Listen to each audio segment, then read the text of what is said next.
Velkommen til Cantona Seniorbolig. Den bolig her er 69 kvadratmeter. Det vil sige, at den er 5 meter gange 13,8 i længden. Den er placeret på brugfundamenter, så man kan placere ret langt nede, fordi igen, vores fundament er uorganisk, og det er radonsikret også. Lad os gå ind for at kigge.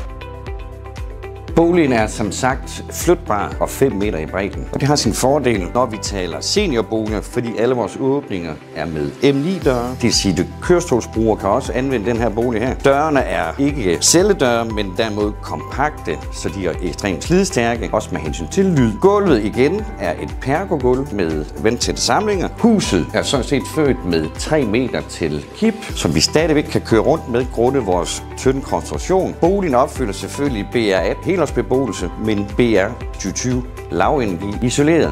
Så igen, til en senior eller en ældre bolig, ekstremt billig i opvarmning. Hele rådhuset herunder gulve, tage, væg er uorganiske, så det kan placeres i fugtigt miljø. Den bolig her er født med køkken-grillrum og et gæsteværelse og et ret stort soveværelse. Og så er der garderober både her og på gæsteværelse og på soveværelse. Alle vores boliger er født med træaluvinduer. Trælag super lav energi. Igen er der fokus på så lidt vedligehold som muligt. Og hvis man glemmer at lufte ud, det er der nogle botilbud, der godt kan glemme det i hvert fald. Også nogle enkelte senior. Så er alle sammen født med udluftningsventiler, som lige kan styre lidt frisk luft selv. Badeværelse i sådan en seniorbolig her er også indrettet sådan, at man ikke skal tænke så meget over. Rengøring er blandt andet. Her har vi blandt andet HPL. Uden fuger. Der er kun den fuge, I kan se her i hjørnet. Bunden er med naturlig fald. Det er en laufen bund, der er her. Herinde er der svejset vinyl, som også er meget praktisk hensyn til rengøring. Her kan man også køre en kørestol ind generelt.